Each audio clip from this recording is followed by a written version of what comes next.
Good evening, everyone. Welcome here. We are in Italy. We are in Imola.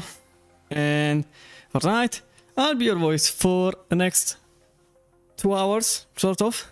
I think it's going to be 2 hours, one thing and the other considered. But welcome here in the beautiful city of Imola, or rather town, I don't know exactly how to define it in English, but here it is a city.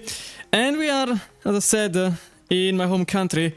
We are about 40 kilometers east of Bologna, in one of the best venues in all of Italy, and quite frankly, I think it's better than Misano for cars compared to the action that gets done in Misano with MotoGP.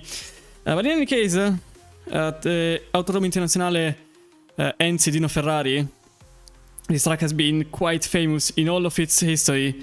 It opened 72 years ago. It obviously has been named to the Ferrari family. And right now it has a good chunk of events with the WEC, with LMS, with the Super Trofeo, which is actually a support series for WEC. Formerly it also hosted Formula 1. Unfortunately, this is not going forward with all of the discussions that go after it. That's another kind of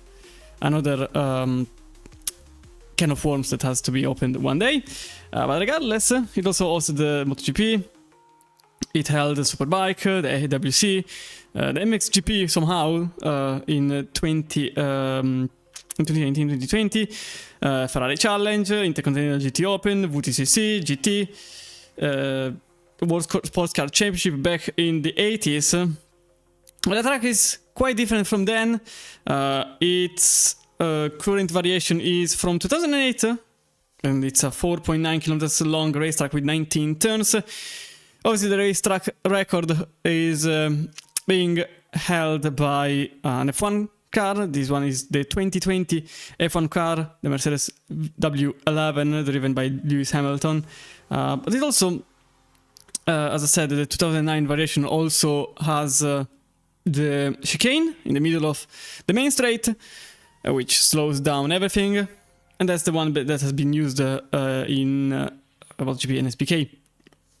But the track, as I said, has some great history, some bad history, couple of issues with safety in the 90s, where two F1 drivers lost their lives here in the 1994. But eventually, sad news apart, I think is working in live.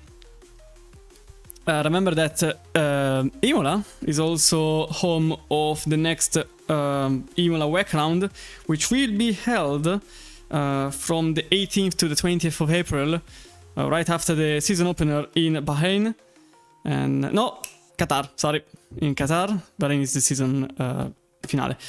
Right after the season opener in Qatar, the Imola will hold the next round, 6 out of Imola. There are still some tickets available on obviously Ticket One. Be sure to buy them online because they're actually cheaper online than on site. But apart from this, just some advertising for this beautiful round, which after 2 years I will not attend to. Let's go for the results from the last time around, because in Algarve, or Portimao, depending on how you feel on calling it, Niklas Huben was victorious in front of Marin Bessier and Max Florence with an astonishing... Okay, that's a bit too much. Obviously, it's not 5 minutes and change, but it was more about 15 seconds or so. Important race that happened there, because some interesting tactics were put on the table with the podium sitters. All of them chose a different tactic, with a winner that went in the pits for the usual full service, and then Marin Bessier that didn't pit at all, and Max Florence that went into the pits just to refuel the car, and they came on the line in first, second and third respectively.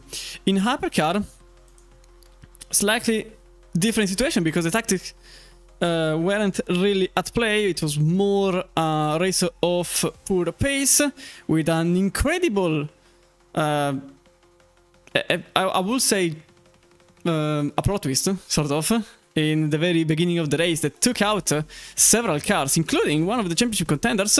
As you can see from the plethora of DNFs, Shea Sullivan was involved in that incident, but to have a full view of what happened, go check out the VOD on both Twitch or YouTube, wherever you like it. But the podium sitters were respectively in first, second and third Arda Erkan, Alex Siebel and Sven Gilhead, all of them Falcon Sim Racing team. So it was a full podium for the Falcon team. Kobe Chan and Daniel Gottschalk completing the top 5 and then the rest of the top 15 on screen right now. In the standings, situation in GT3 puts Nico Suben in front of everybody with about 170 points of lead on Clemens Kitzel. Joseph Kufel is in third, Eric Delfante and Luis Barto following in 4th and 5th place. In Hypercar, we've got, in the overall standings, Kobe Chan still leading the pack, but just narrowly ahead of Zen Gilohead and Arda Erkan behind him. Alex Siebel and Ethan Faulkner completing the top 5. Ethan Faulkner is starting to have some gap from the very top of the leaderboard. It's going to be important, very important for the end of the season, because these... okay, yes, it was correct. These are the prices for the Simverse.com Pro Series in Le Mans Ultimate. Every single class has its podium winners. And the winner in each class will receive a 1,250 euro coupon at Simverse.com by Taskmaster, a 750 euro coupon at Simverse by Next Level Racing, and a 500 euro coupon at Simverse by Moza Racing. And that's for both classes, not only one. In terms of calendar, there's still a long way to go, as we now head in Imola. Kota is the next one, then Bahrain, Monza, Silverstone, Sebring, Interlagos, and the season finale at Le Mans. It's going to be the very long race in there, but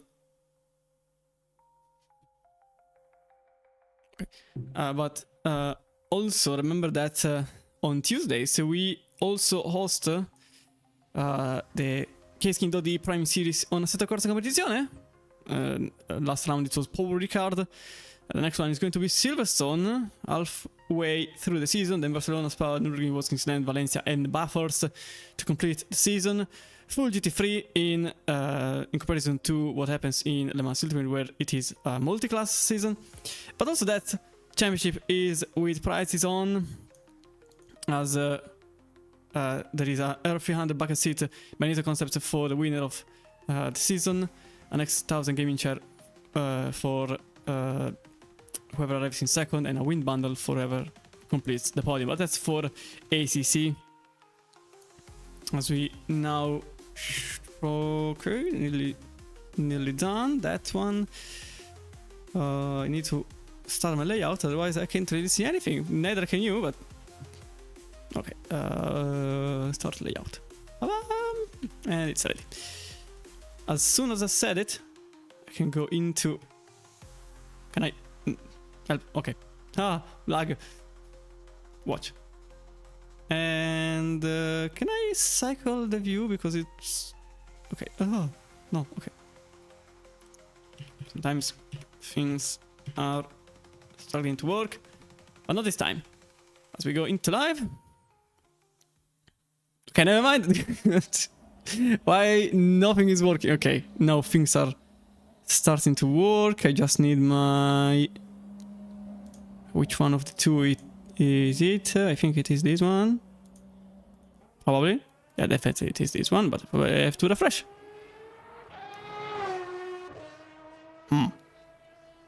Oh yeah, it was correct. I just needed to refresh. So as you can see the standings on screen.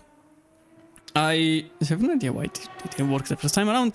On the left, for now it's qualifying session, so compared to ACC, if you come from ACC, imagine iRacing, it's the same thing. cars are on track individually without anybody else in the middle of the way, so there isn't the real life factor in that, which I really don't like, but I understand the reason for it.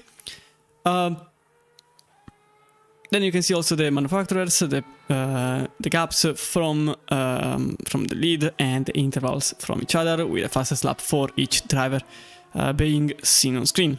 On the bottom right, you will see in qualifying only the speed and in race only the position delta. Everything else should be the same, so the name, position at the moment, fastest lap and last lap for our drivers, although in qualifying it's not really useful, the last lap, but sort of.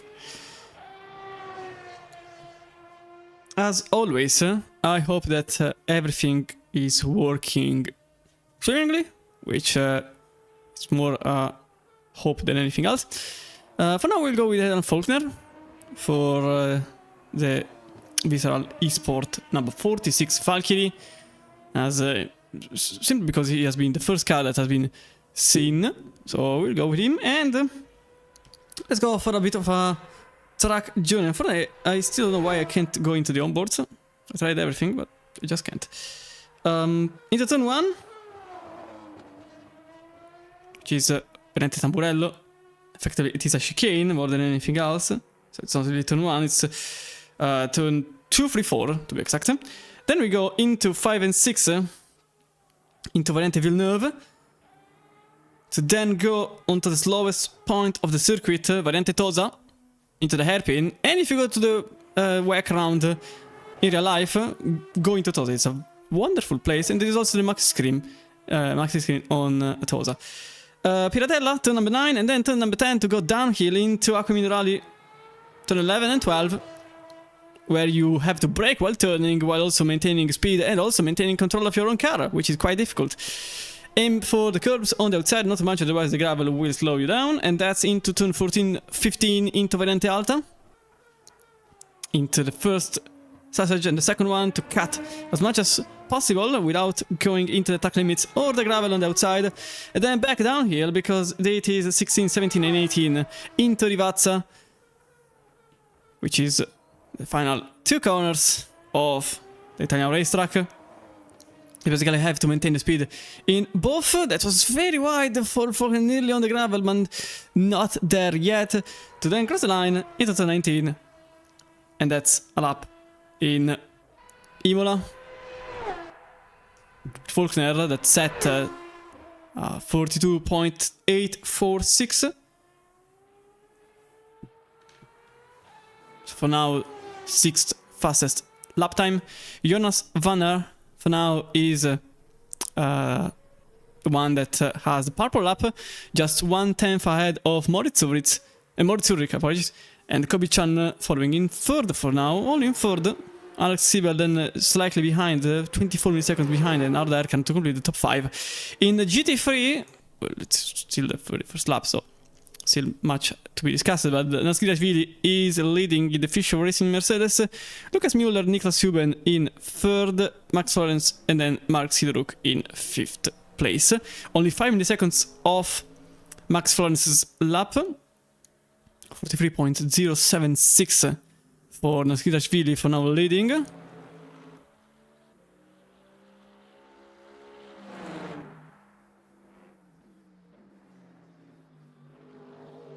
Into Acque Minerali. That's also a wonderful spot to just watch the cars go around, even because you have a quite wide view of the racetrack and you can really go anywhere. The advantage of Imola, in my opinion, is that you can basically go anywhere with an extreme ease, because you can just go across the track, say from Variante Alta to the main straight in 5 minutes. It's very easy to get from one side to the other of the racetrack. It's a bit more difficult to get into Rivazza because of the position of it, but you can do it anyway. As Nasgirashvili goes over the line, and that's going to be probably an improvement for the Mercedes-Benz driver, and as I said it was not. It was an 8.57, so it was actually slight improvement, but not in terms of position. Sanseville remains in 5th place. Clemens Nitzel now leading in his Ferrari 296 in the Fischer Racing colors. And Axel Ramonet for now sits in 2nd in the Hoplite McLaren 720S Evo.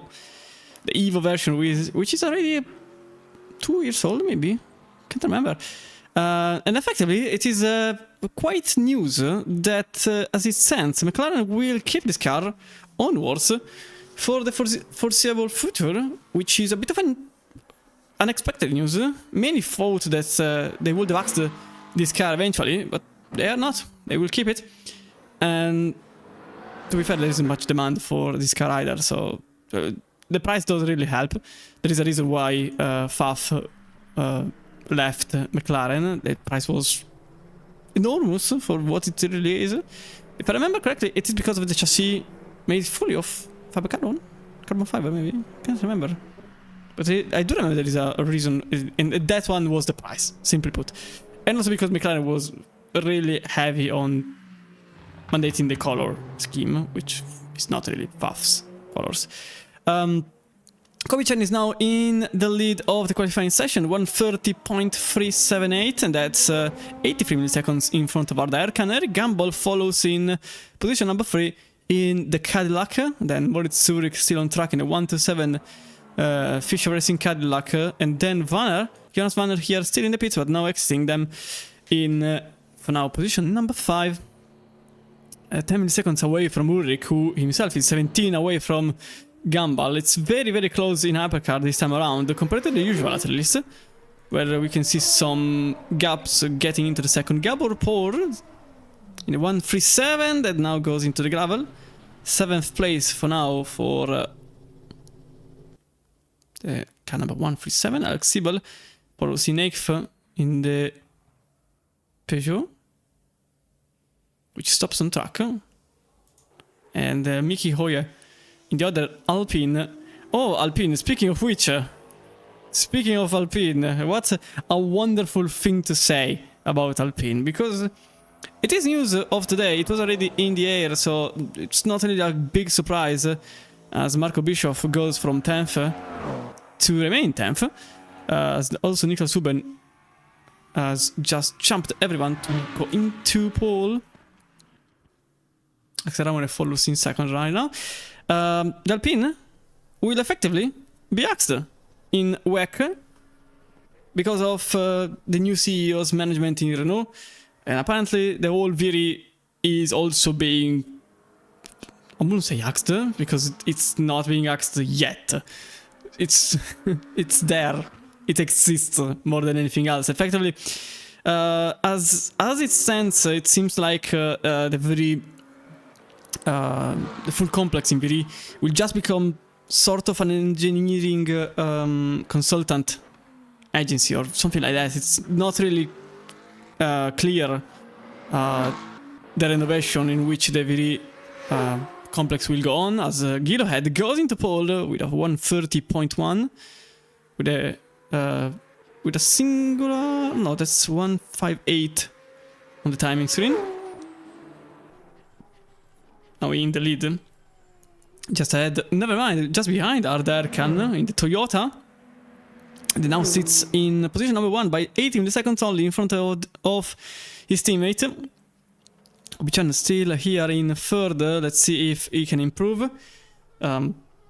Just to complete what I was saying, apparently Viri will become a sort of engineering consultant agency or something like that. And the entire Viri complex will become the AV R&D space for Renault. It seems like F1 will continue on, because it will be quite dumb to exit at this point.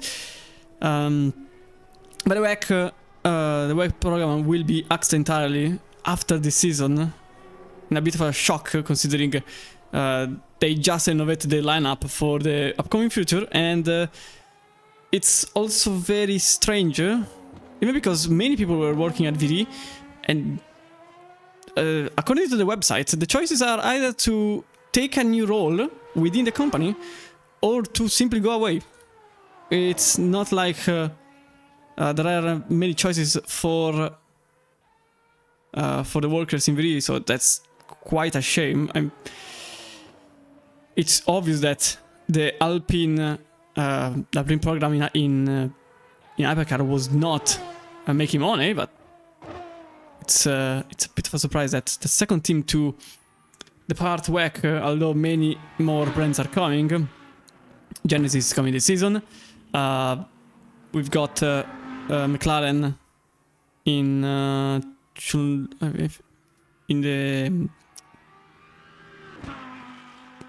I think it's 27. Can remember 27, 28, but then there is also Ford, which is likely to come into WEC. So it's not like there is a sort of empty spot on the grid. Those spots will be filled out eventually, but still, it's one more factor less. As Nantidashvili just goes over the line to set the purple lap, 142.2. And that is in front of Niklas Huben, who we were following. So the official racing Mercedes is effectively right now in front of the Nitro Concepts Lamborghini. The biglietto per Nitro Concepts Lamborghini. And then in third place still remains the Hoplite McLaren, the white 777 McLaren. Mark Sidruk follows in fourth in the official racing Lamborghini, and then Clemens Kitzel in fifth. With 2 minutes and a half to go. Arda Erkan for now does not get out of the pits, and very likely will remain there because with 1 minute and 30 seconds of a lap time, they only have, as it stands, 120 seconds. It's just enough to hit the tires up, so very likely that's Arda Erkan in the pits. But now in the standings we've got, oh, that's Marco Bischoff jumping a couple of places. Marco Bischoff now in 8th place from 10th.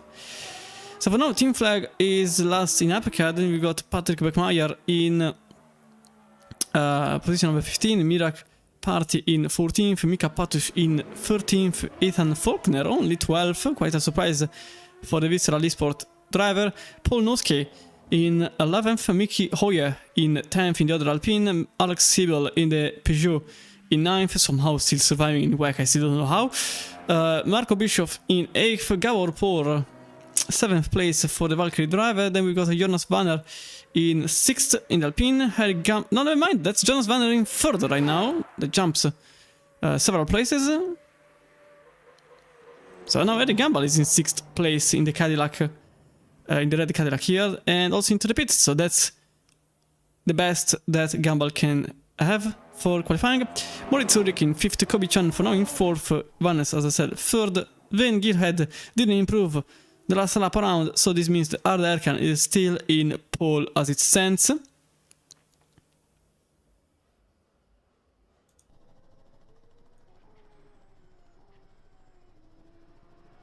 Then we got the GT3 category with Sebastian Lutzer now completing the field in GT3 in 18th, Sascha Lamprecht in 17th, Sascha Fritz in 16th, Luke Poe in 15th, Christopher Melchart in 14th, David Rancagno 13th, Jonas Schwartz for now in 12th, but about to improve to 9th place. This puts Adrian Pastrana in 12th place, Corbinian Windle in 11th, Luis Barto in 10th place with Jonas Schwartz, Köfel in 8th, Max Lorenz for now in 7th place in LFM Colors, Lucas Müller for now in 6th, Clemens Kitzel for now in 5th place and now joining the pits. Then we got Ramone in 4th, as Niklas Huben is in 3rd with Mark Sidruk that managed to get into 2nd place. And David Nasgidashvili in pole.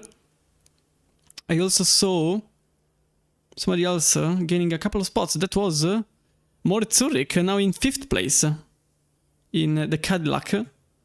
But still there are some cars on track for now. All of 4 cars. So we will follow Axel Ramone for now. With a gap of about 2 tenths from Paul. And barely behind Ruben. 68 milliseconds behind him, to be exact. Into Variante Alte goes, over the curves. Which, whatever the game, whatever the situation, you can simply jump them. And that's Ramone that probably cut them a bit too much. And that's qualifying done for the Hoplite driver, Jonas Schwarzer. I really like the camera that is straight up from one of the balconies around the racetrack, which is effectively a real thing. Like, you can be that lucky to have your house literally facing Imola. It's a very cool thing that I really invite them. And that's Schwarz over the line. With also Lutzer that goes back into the pits. Only Kobe-chan remains still on track. And the only car, as we go on a lap, we'll see how it goes. I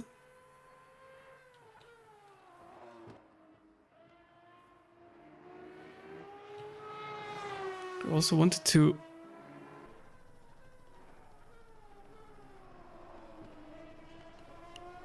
do one thing. So for now I can do it manually. Over the curbs.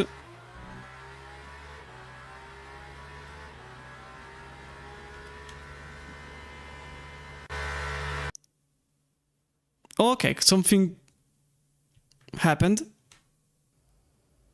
Teams and drivers go to the grid Okay, no. for a race start. I was very scared for a moment. It was qualifying over because Chan went over the line. But he is now in third. I'm quite sure he was in fourth, wasn't he? Unless he improved and I didn't notice somehow, which is likely, but I'm quite sure he was in fourth. But nevertheless, we are now into the race layout, which is slightly different. You can see on the tower that now there is the energy and the intervals. During the race, you will also see the time in the pits. So we, and especially I, can understand how much time they had in the pits, considering different tactics. Remember that the tire wear is double the usual, with the fuel remaining the same. So a quick round through the grid. Arderkan in pole, Svin Gilohead follows in second place, then Kobe-chan in third, Jonas Vanner in fourth in the other Alpine in the Falcon colors. Moritz Zurich completes the top 5 with Eddie Gamble alongside. Ethan Faulkner 7th place with Alex Siebel in 8th, Marco Bischoff 9th place, Gabor Por in 10th, Paul Noski and Miki Hoyer in 6th row, 7th row for Patrick Beckmeyer and Mika Patush with Mirak, Party and Team Flag to complete the grid in hypercar. 16 drivers there. David Naschiaravili pole position for the Fischer Racing Mercedes. Mark Sidoruk follows in second. Niklas Huben in third in the Team Nitro, in the BL per Team Nitro Lamborghini. Alex Ramone in fourth, Clemens Kitzel in fifth, then Lucas Müller in sixth, Max Florence in seventh, Joseph Kuffel 8th place, Jonas Schwartz and Luis Barto in 5th row, then Windele and Melkart in 6th row, Fritz and Pastrana 7th row for them, Rancagno in Po 8th row, and to complete the field it is Lotzer and Lamprecht. Now we go at the very top of the field because we are about to start in our Imola round. 5th round of the Simverse.com, and it's green light and away we go. It was a very good start by the Cadillac behind the Fischer Racing color, but not enough time to react for them as the Visceral Valkyrie closed the door quite instantly. Then it's a side-by-side for the very top of the leaderboard with Arderkan that still remains in first place. Oh, there's a couple of cars that went into the gravel. That was a good chunk of cars actually into the gravel. This was Mika Patush, Alex Siebel still out, and Miki Hoyer. Oh, so there is a 963 going. Oh, it's a huge one with David Naschiaravili, I think also. No, that was monumental crash that has just happened. That hoplite McLaren involved, that is Axel Ramone, one of the cars involved. And as you can see, disaster in both classes with several race cars that have been involved. Alex Siebel in the hypercar field and Mika Patush in the 963 that was spinning in the middle of the racetrack. I think also Kobe Chan was involved in an incident. In fact, he is only in 14th. Disaster for the visceral driver. We'll see the replay afterwards. For now, Ard Erkan is in the very lead of the race. Then Kilohead follows in second, and it's a 1-2-3 for Falken Sim Racing team with Moritz Zurich in fourth, Marco Bishop that finds himself in fifth place, and then Gambal, his teammate, in sixth, Ethan Faulkner in seventh, Paul Noski in eighth. To complete the top 10, it is Backmeyer and Poor, but disaster in the GT3. Only, I think, that David and Siduk really survived the incident. I really want to see back what really happened from the helicam, if it's possible. Clemens Nitzel now finds himself in third. And Max Florence now in fourth place.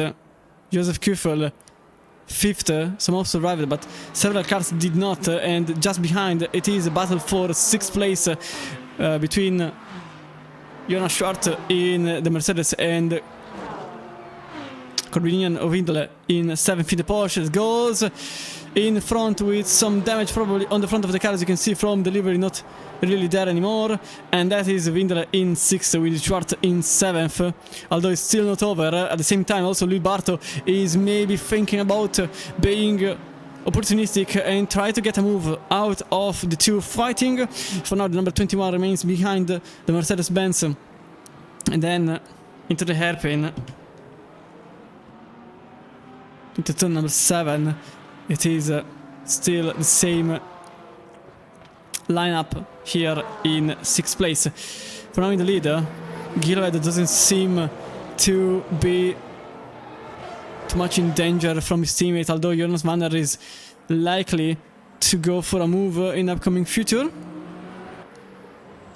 Number 2, Falken, Alpine, number 4 for Vanner, number 44 for Gearhead, although I think there is also a second number 4, which is in the Toyota, in first place. It's already great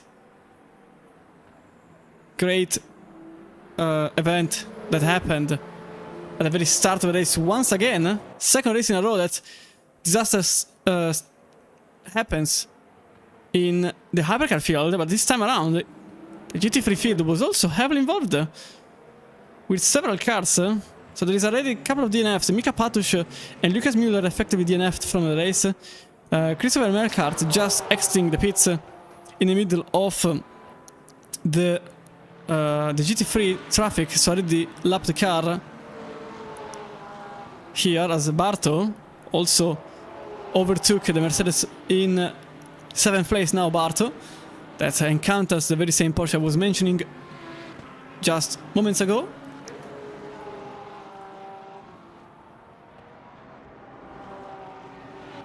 And it's a drive-through already for Ethan Faulkner. Drive-through for number 46.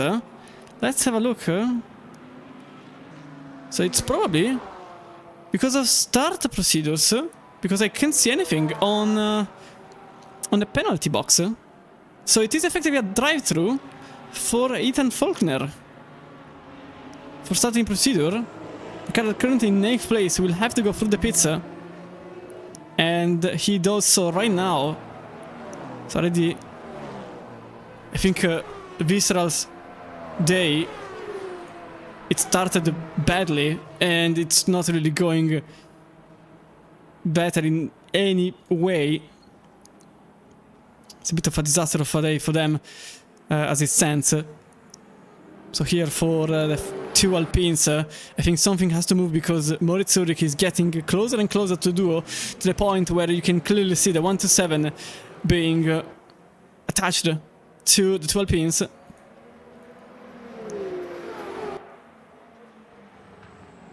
With Moritz Ulrich.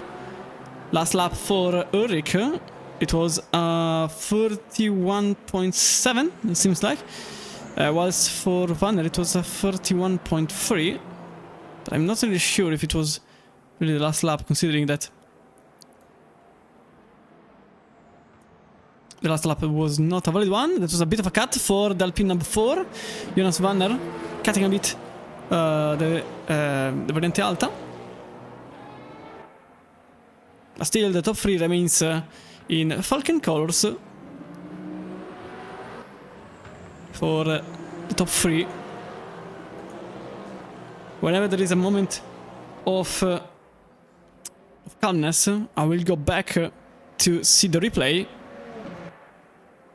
Unfortunately, it's going to be graphically speaking bad, but there isn't a replay function yet in Le Mans Ultimate, so I will literally go back in time. It's not going to be pretty, but it's going to be functional, which is the main thing, in my opinion, for this kind of things.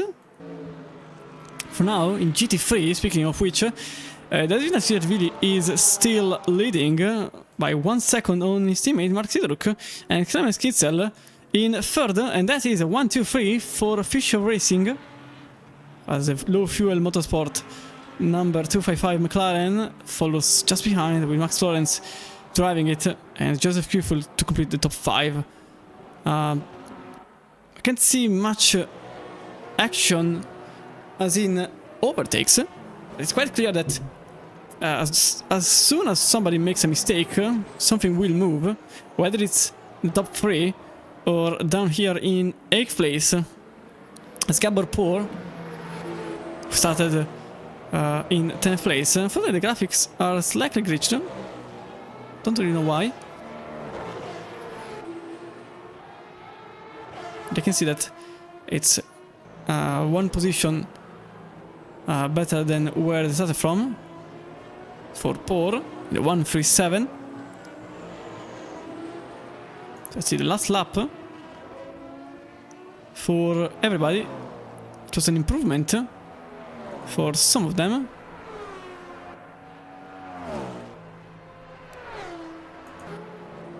The top 3 still remains like this. It was a 31. Oh, what happened? What happened to one of the cars? So one of the Falcon cars, Jonas Vanner, where did he go? Jonas Vanner is now in 6th place. All of a sudden, now 5th. But something clearly happened to Vanner. Let's go quickly for a replay because it just happened. So this is what happened exactly. Oh, it was a spin. It was a spin for Vanner. Look at him. The rear goes by into the gravel. 360 degrees back on the racing surface. But that's what happened to Jonas Vanner. Spin for the Falcon Sim Racing Team Alpine number 4, which is now in 5th place.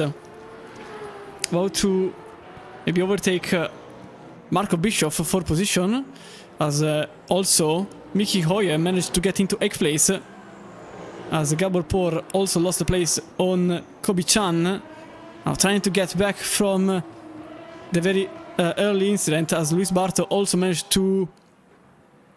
No, not yet. I think it was a responsive overtake for Windele, who is now back in 6th, as Jonas Schwartz is also ahead of... is also behind David Rancagno, and about to battle with Luc Poe for 9th place. Back into the hypercar field, because this is the battle for 4th in a Team Nitro sandwich for the Falcon number 4.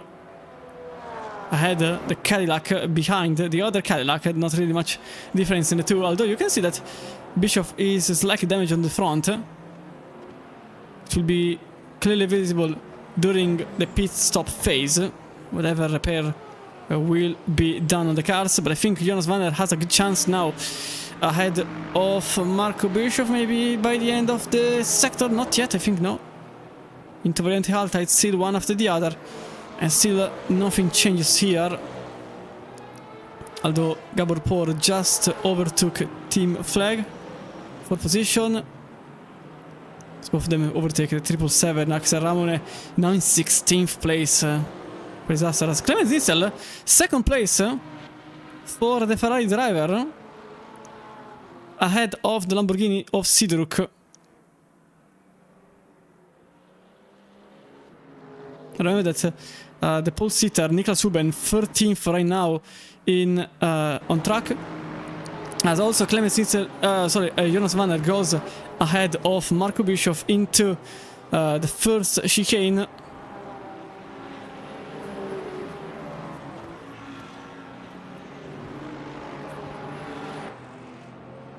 Two cars that are now facing a lot of lap traffic, as you can see. Number 22, former leader. Oh, that's the Alpine that has to slow down with the Cadillac going on the grass. It is also 4 wide nearly into the uphill section, and now the Alpine is back behind the Cadillac with Bischoff that gains back 4th place. And as you can see behind, it's a good mess between several GT3 cars. I think that was, it was Adrian Pastrana ahead of Luke Poe and Sasha Fritz, and also 3 wide once again with another hypercar this time around, and that was Niklas Huben trying to survive the mess that just happened now in front of Sasha Fritz, and behind Luke Poe, Adrian Pastrana, 10th place for them, although I think Huben will have a good chance in maybe making another place ahead of the BMW driver. In the meantime, as you can see here, the battle in hypercar still goes on with Marco Bischoff, 4th place for the Cadillac Alpine, in 5th right now. Last lap, it was 31.9 for Vanner, 32.1 for Bischoff. Now the last lap will be completely worthless considering whatever happened in the last 90 seconds, effectively. But Alpine still has a good opportunity to make a pass, as also in the very top of the field, Arda Erken and Sven Kilohead are probably going to battle for the very top of the field. As you can see, the Toyota is still ahead of Sven Kilohead, then Moritz Zurich follows about 2 seconds behind, and then Marco Bischoff with Jonas Vanner just behind this point. Harry Gambal has to become a dangerous variable for the Alpine driver, who, as it stands, is really struggling to make the pass for position. Although the fastest lap is in Vanner's hand. 31.1 for Vanner. Nobody else was able to get... Oh, that's a cut. Oh, that's a cut for Bischoff. That's definitely a cut for Bischoff. Whether he was slowed down or not, as also update Hayden Faulkner, DNF effectively for the other Vissel, number 46. So in hypercar, only the 44, apologies, only the 12 remains on track for Visceral Esport, which is Kobe-chan in 9th place. And the lap goes by.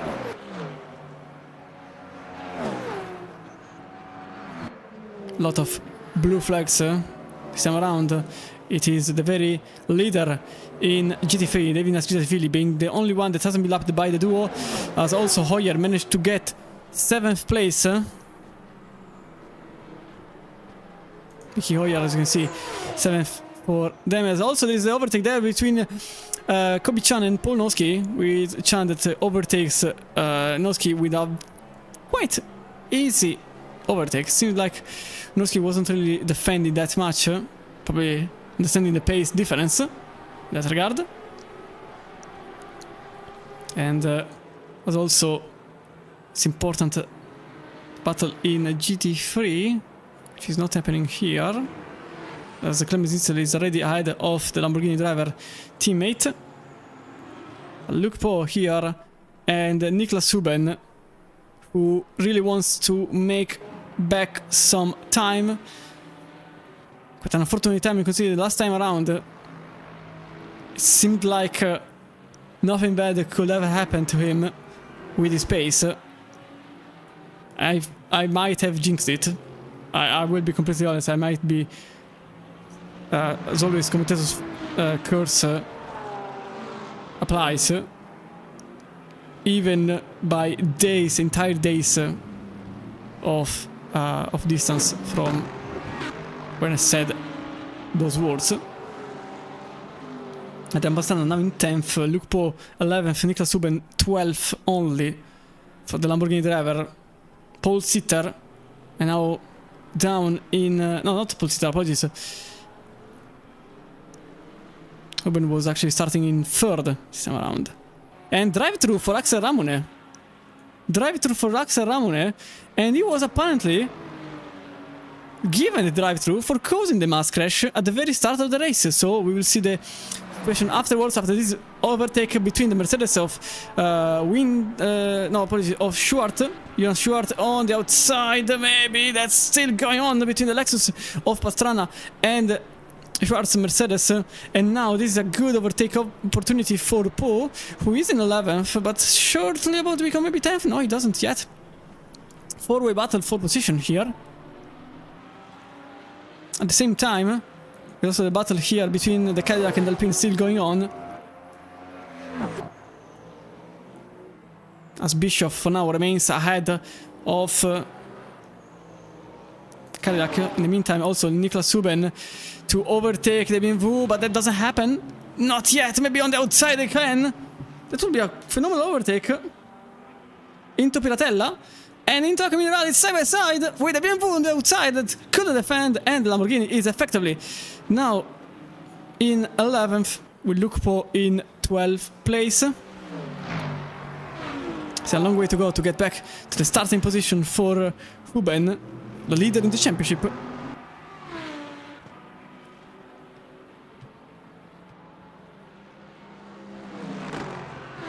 As Vanner tried something very difficult at Tosa by going on the... Oh wait, that's Bischoff slowing down massively. What just happened? Was that a cut? So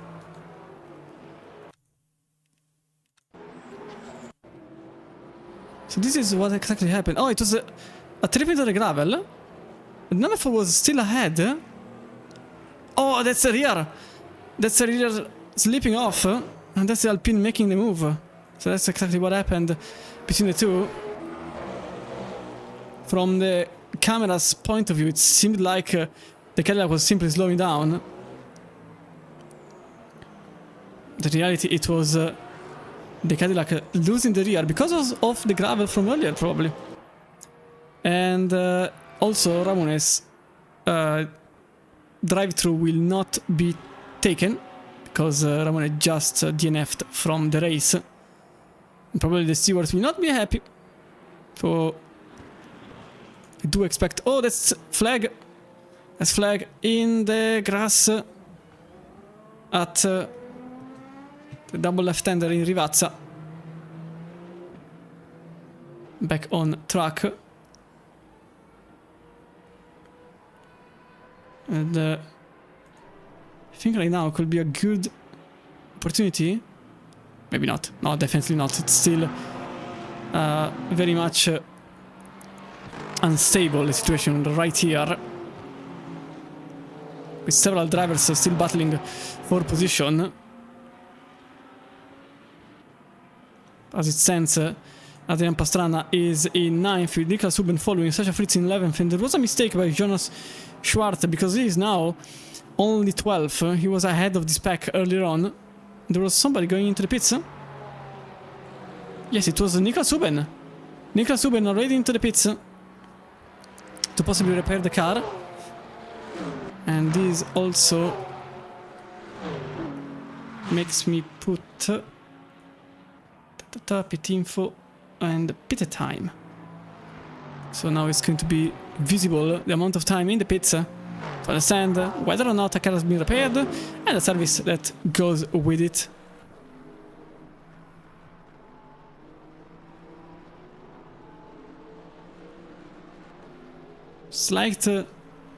Slightly stable situation in Hypercar. I can't say the same about what happens here. As you can see, Luis Barto still marginally ahead of Windle's Porsche. Last lap for these two, as it was 45.0 for Barto, 44.6 for Windle. So very likely something may change between these two. So there is a there is another penalty, 15-second time penalty for Mueller for not holding the brakes in causing collision lap 1, and also for Gumball, 15-second time penalty for causing collision in lap number 1.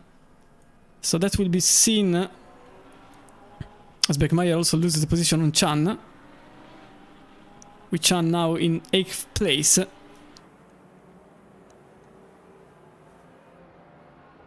Now these two have separated slightly from each other. As you can see, Huben goes back on track, but that's a very long stop, 1 minute and 38 seconds.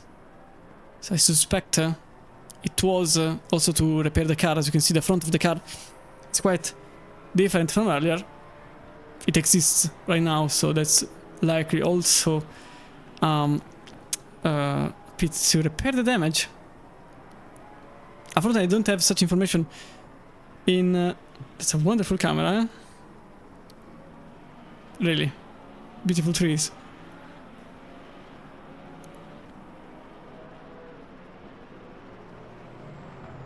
Gumball here is marginally behind Bischoff, who is losing a lot of time from Vanner. And so there could be a battle for position between the two Team Nitro drivers, as you can see already. Very close gap, only some meters between the two. And I suspect Gumball will be asking for a position change, even maybe considering Bischoff's damage that could be repaired later on.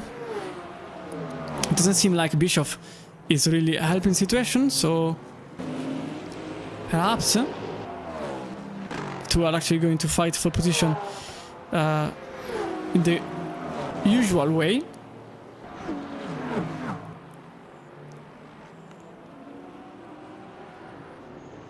Contact maybe between the Ferrari and the Cadillac V-Series.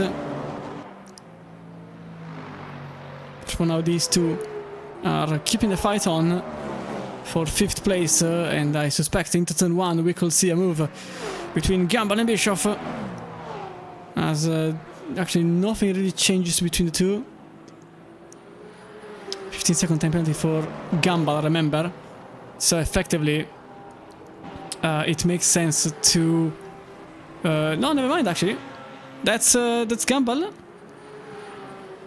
Now, behind Bischoff, I think. No, sorry, that's Gumball in front of Bischoff, apologies. It's Gumball in front of Bischoff, although with a 15-second time penalty.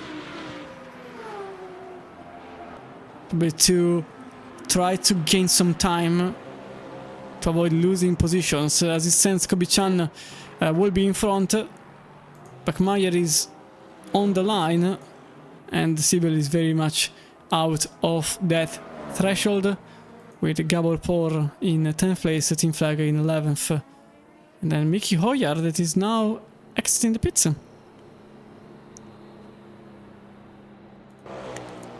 Here in 6th place, Barto still... oh, maybe not side by side between the two drivers. Windle on the inside with Barto on the outside in Lamborghini number 21, and that is the Porsche that gains the place, although it's very likely that the Lamborghini will answer back, and matter of fact it does so, and the number 21 is back ahead of Windle, but it's still not over yet, with a Porsche 911 that could get ahead of the Huracan Evo 2 by the end of the chicane. It actually doesn't happen, and the Porsche remains behind in 7th place for the Fischer Racing team. Luis Barto in position number 6 in the Black Nitro Racing Esports.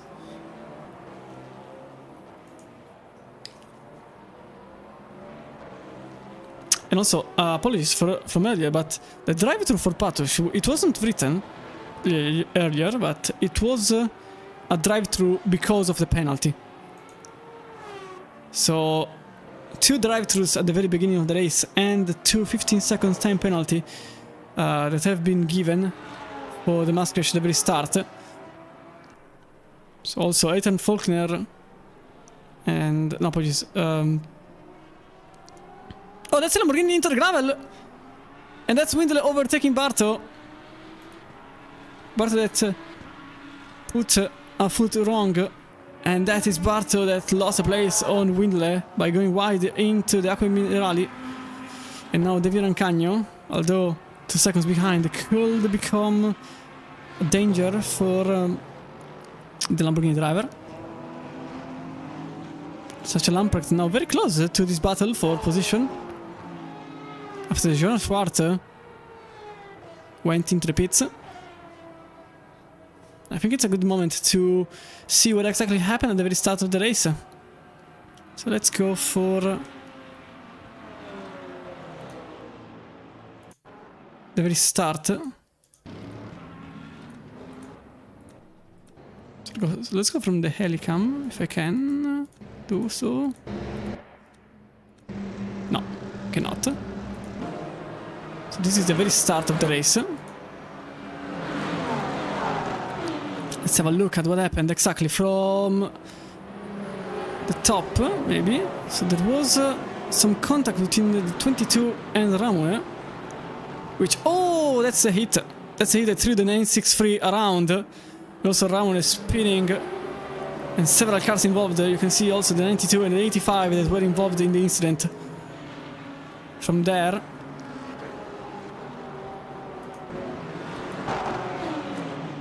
I will see from here, from this view.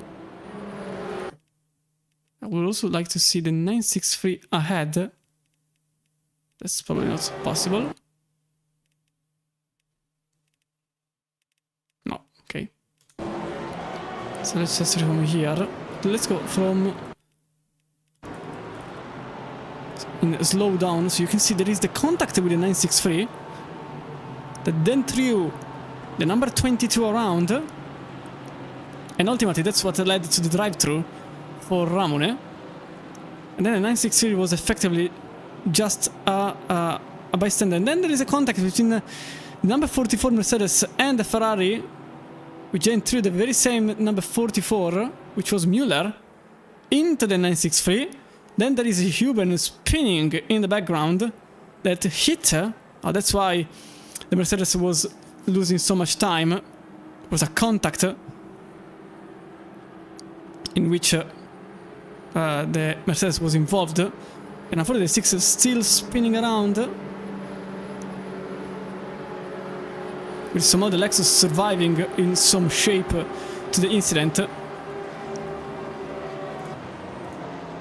And then multiple contact here between the very same number 44, the 85 and the 92, which was Fritz in the other Pure Racing livery, and also the number 44 Peugeot that somehow survived all of that, but multiple cars, as I said, were involved.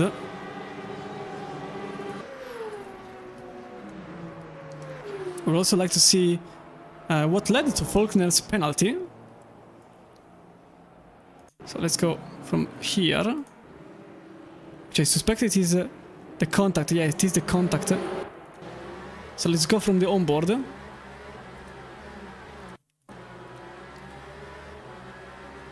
This is the very start of the race from Faulkner's point of view. I think some contact maybe from behind. That's a Cadillac going on the side. Oh, that's a 44 that gets spun around. It doesn't seem like a reason for drive-through. Maybe it is. This is the reason for the drive-through.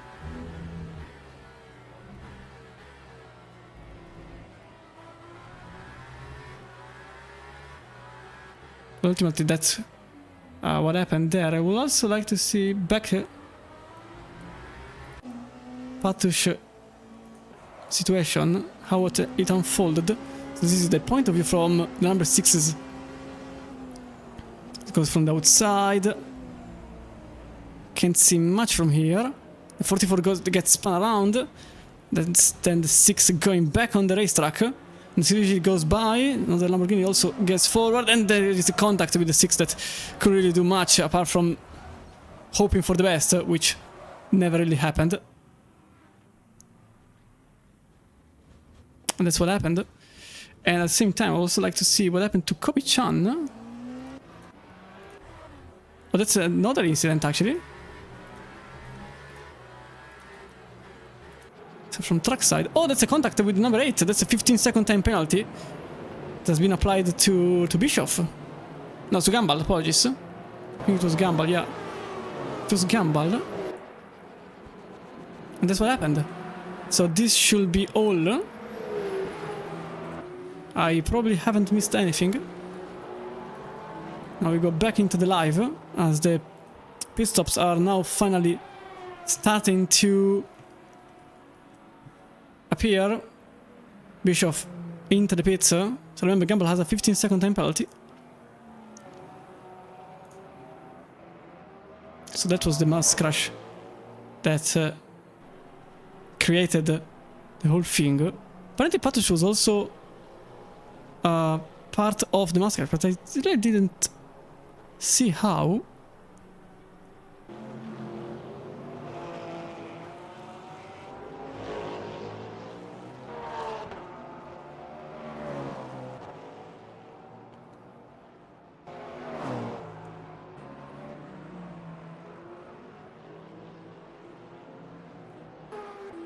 So the 44 was also penalized in all of that for not holding the brakes. That's what entirely happened.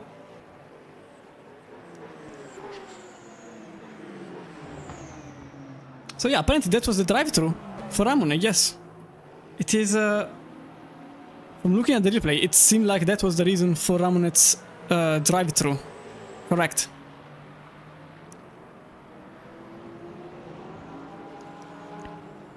I tried to get through as quickly as I could. It's not really easy with the methods I've got on hand, but it really seemed like that was the whole reason for Ramonet's drive-thru. Contact with the number 6, which then created the whole thing.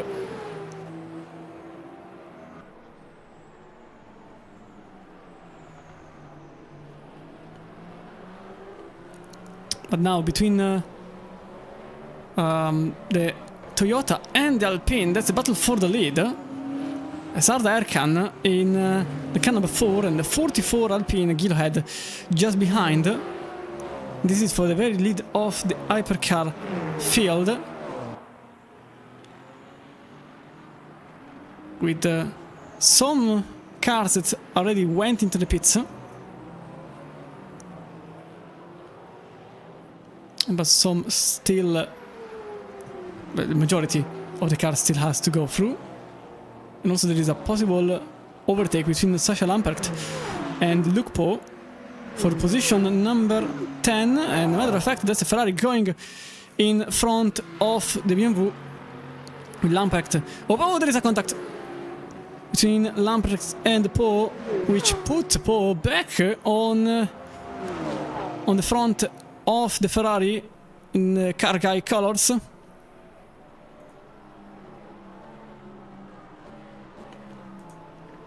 Don't look at the hypercar changing places. That's because both Ulrich and Beckmeyer are into the pits. So I'm not really putting a lot of attention to that. For now, the gap between the airs, but Vanner crash, what happened? For Vanner, it was the replay that I think I put earlier. Should explain everything. Vanner was in the Falcon Simverse. Oh wait, you are correct. So Vanner, all of a sudden, DNF for Jonas Vanner. Effectively, I thought it was just in the pits, but now that you say that, yes, it is Vanner in the pits. And then a DNF, what happened? Let me just have a look at it, because it's very odd. But I think it's the same issue as the last time. So he is already here in the pits, huh? Oh, he never left the pits, I think. Oh, he left the pits, actually.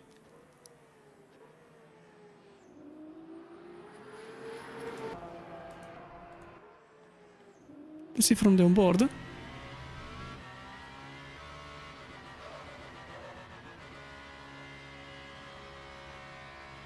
Oh, that's why. That's why he is not on track anymore. This connection... Oh, apologies, it's still on. Okay. So that's the reason for Vanner's DNF. It is a disconnection in this case.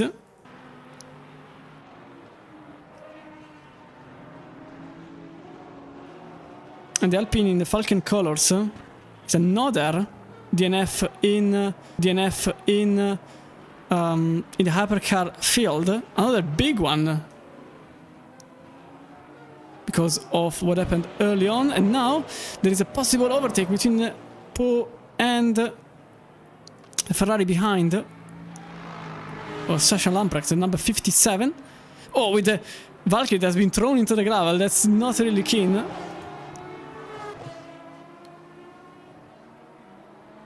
And Lamprecht is really fighting for whatever meter is available, and effectively throwing Valkyrie out of track, and by doing so also Lamprecht lost some time.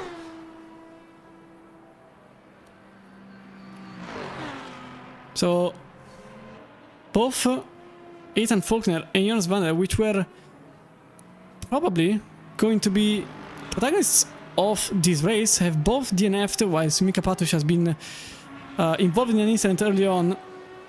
And that's the reason for Patush's DNF, whilst in the GT3 field, Müller and Ramone DNF'd from the race. For the GT3 field, Müller and Ramone DNF'd from the race from the very same incident from early on.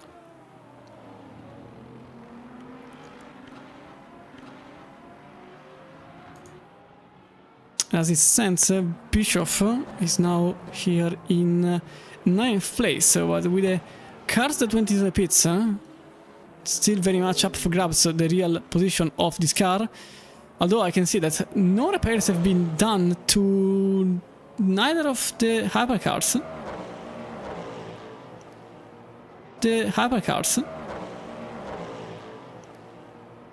For now, at least. Unless someone does something different.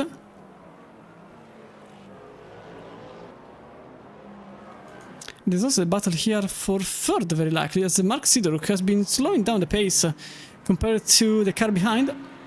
As it's a drive-through for Sasha Fritz. Drive-through for Sasha Fritz. It doesn't seem like it is a penalty from race control. So that's a penalty because of track limit. Is a penalty from race control. So that's a penalty because of it's very likely. So Sasha Fritz drive-through for number 92.